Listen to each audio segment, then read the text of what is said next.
My dear students and welcome to today's session. इससे पहले वाले वीडियो में हमने पढ़ा था about Schottky and Frenkel defects. Schottky and Frenkel defects क्या होते हैं, किस तरह से होते हैं एंड कौन सी क्रिस्टल में पाए जाते हैं, यह हमने जो है लास्ट वीडियो में देखा था। नाउ इस वीडियो में हम देखने वाले हैं about consequences of Schottky defect. Schottky और फ्रैंकल डिफेक्ट्स होने की वजह से हमारा जो क्रिस्टल स्ट्रक्चर होगा आयनिक कंपाउंड का, कोई भी आयनिक कंपाउंड मान लो NaCl, अगर उसके अंदर बहुत ज़्यादा शॉटकी डिफेक्ट हो जाते हैं तो उसमें क्या क्या चेंजेस आएंगे, ये हम इस वीडियो में देखने वाले हैं।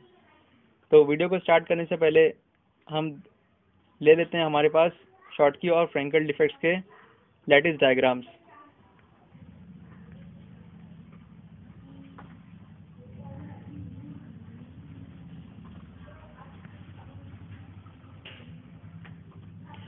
So these are the diagrams of Schottky defect and Frankel defect.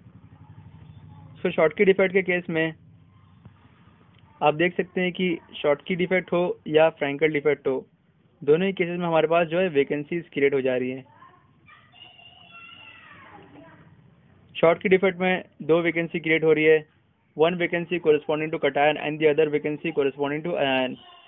इसी रेशियो में बहुत सारी वैकेंसीज जो है क्रिएट होती है। एंड इन फ्रैंकल डिफेक्ट भी जो हमारा आयन अपना पोजीशन छोड़कर चले जा रहा है एंड दूसरे प्लेस को ऑक्युपाई कर रहा है, वो भी क्या है अपनी ओरिजिनल पोजीशन पर जो है वैकेंसी क्रिएट कर चुका है। सो आप इसको इस तरह समझ सकते हो कि अगर कोई बिल्डिंग है, अगर अचानक से उसके बहुत सारे ब्रिक्स या फिर उसके बहुत सारे पिलर्स जो है गायब हो जाए तो क्या होगा, बिल्डिंग स्टेबल रहेगी या ढह जाएगी? ऑफ कोर्स ढह जाएगी। सो हमारे आयनिक कंपाउंड के क्रिस्टल स्ट्रक्चर में भी कुछ ऐसा ही होता है। बहुत सारे शॉटकी डिफेक्ट या फिर फ्रैंकल डिफेक्ट होने की वजह से बहुत ज़्यादा वैकेंसीज जो है क्रिएट हो जाएंगी हमारे आयनिक कंपाउंड में। सो बहुत ज़्यादा वैकेंसी क्रिएट होने की वजह से जो आयन जो है एक दूसरे को सपोर्ट नहीं कर पाएंगे। किसी भी आयनिक कंपाउंड में आयन्स एक दूसरे को सपोर्ट किए हुए होते हैं, तब जाके एक सॉलिड स्ट्रक्चर जो है स्टेबल होता है। In case of more number of Schottky defects हमारे पास ज़्यादा डिफेक्ट्स होंगे एंड इसी की वजह से जो हमारा आयनिक कंपाउंड की स्टेबिलिटी होगी वो क्या हो जाएगी, कम हो जाएगी। सो हमारा फर्स्ट कॉन्सिक्वेंस जो होगा वो यही होगा कि due to Schottky and Frenkel defects the stability of the ionic compound or the stability of the crystal structure decreases. So let me just mention here. So this will be the first consequence of Schottky and Frankel defect, that is the stability of the crystal structure decreases. Moving on to the second point. अब Schottky और Frenkel defect में stability कम हो रही है, सो इसी के relation में हमारा सेकंड पॉइंट आता है, जिसको हम बोलते हैं लैटिस एनर्जी। लैटिस एनर्जी क्या होती है? ऐसी एनर्जी जो हमारे लैटिस स्ट्रक्चर को, लैटिस क्या होता है, arrangement of ions in the solid structure. तो यहाँ पर जो अरेंजमेंट ऑफ आयंस होता है उसको ब्रेक करना हमारे लिए क्या हो जाएगा, ईजी हो जाएगा। और उसको ब्रेक करने के लिए जो एनर्जी हमें चाहिए होती है उसी को हम बोलते हैं लैटिस एनर्जी। सो जो हमारा सेकेंड पॉइंट होगा, that is due to Schottky and Frenkel defect the lattice energy decreases. जो लैटिस एनर्जी है यानी आयंस को, पूरा क्रिस्टल स्ट्रक्चर के लैटिस को ब्रेक करने के लिए जो एनर्जी चाहिए वो एनर्जी जो है कम हो जाएगी। So this is our second point. So let me just mention that also here, that is energy decreases. Now third point क्या हो सकता है? थर्ड पॉइंट के लिए हमें थोड़ा और इमेजिनेशन को बढ़ाना है अपनी। तो जैसे जैसे हमारे पास Schottky defect, in case of Schottky defect मान लो अगर कोई एक ही डिफेक्ट हम कंसिडर करते हैं, वैकेंसी क्रिएट हो जाती है। सो वैकेंसी क्रिएट होने की वजह से जो हमारे नेबरिंग के जो आयंस हैं वो भी क्या कर सकते हैं, इस वैकेंट पोजीशन को ऑक्युपाई कर सकते हैं। यानी नेबरिंग आयंस जो है इस वैकेंसी को ऑक्युपाई कर सकते हैं एंड उसी तरह जो उनकी ओरिजिनल पोजीशन होगी उस पर जो है वैकेंसी क्रिएट हो जाएगी। सो इसी तरह जैसे जैसे शॉटकी डिफेक्ट क्रिएट होते हैं वैकेंसी क्रिएट होती है एंड उन वैकेंसीज को नेबरिंग के आयन जो है ऑक्युपाई कर लेते हैं।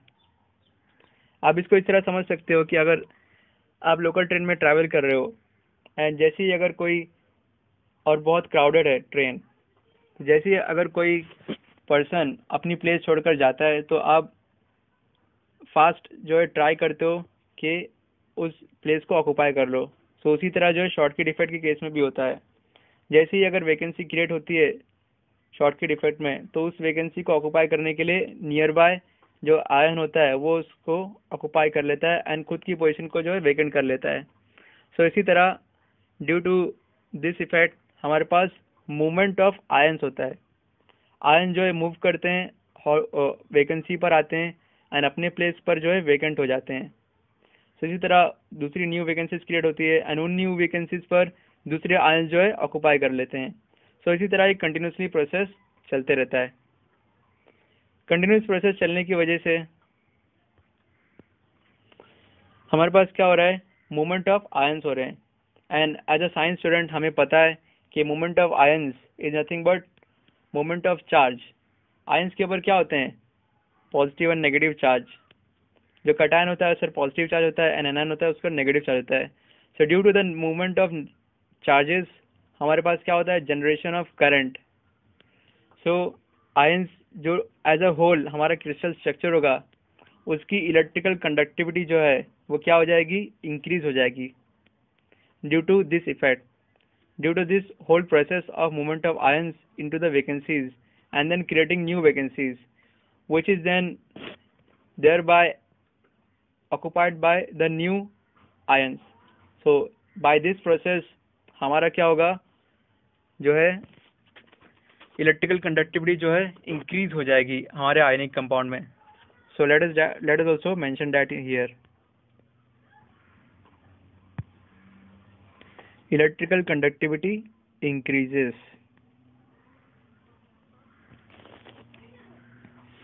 So moving on to the next effect. अब आप देख सकते हो फ्रैंकल डिफेक्ट के केस में क्या हो रहा है। So let me just rub this out. In case of Frenkel defect आप देख सकते हो कि हमारा जो आयन था वो अपनी पोजीशन छोड़कर जो है न्यू पोजीशन पर ऑक्यूपाई हो गया है। अब जो न्यू पोजीशन पर ऑक्यूपाई हुआ है वो उसकी तो पोजीशन है नहीं वो जो है इन बिटवीन द प्लेस, अगर उसको कुछ मिली है थोड़ी सी जगह तो उसके अंदर जाके फिक्स हो गया है।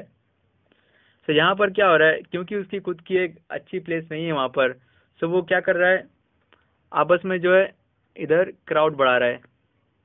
एंड क्राउड बढ़ाने की वजह से आप देख सकते हो कि जो हमारे रेड डॉट्स हैं या फिर रेड सर्कल्स हैं, वो रेड सर्कल क्या डिनोट करते हैं, हमारा कैटायन जो है पॉजिटिव चार्ज से यहाँ पर दिखाया गया है हमारे आयनिक कंपाउंड का। So due to this cluster of positive charge, यहाँ पर जो 3 पॉजिटिव चार्ज आ गए एंड हमको पता है कि like charges repel each other. जो सेम चार्जेस होते हैं वो आपस में क्या करते हैं, रिपेल करते हैं। तो यहाँ पर जो है इस केस में क्या हो रहा है, तीनों पॉजिटिव चार्ज वाले रेड स्फीयर जो है आपस में क्लस्टर आ गए हैं एंड ये जो एक्स्ट्रा आ गया है इसकी एक फिक्स पोजीशन भी नहीं है जिस तरह बाकी सब की है। तो ये तीनों में क्या होता है, रिपल्शन होता है एंड इसी रिपल्शन की वजह से हमारे पास एक नया इफेक्ट आता है।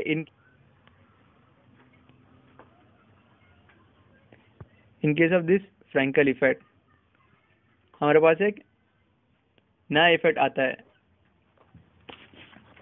And that is called as increase in dielectric constant of the medium in case of Frenkel defect.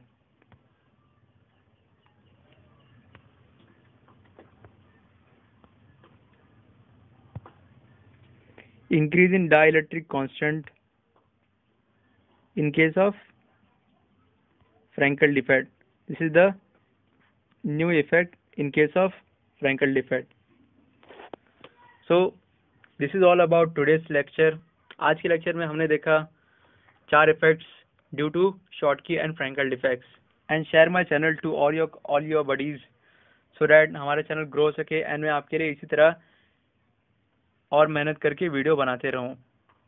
So till then, thanks for watching and good bye.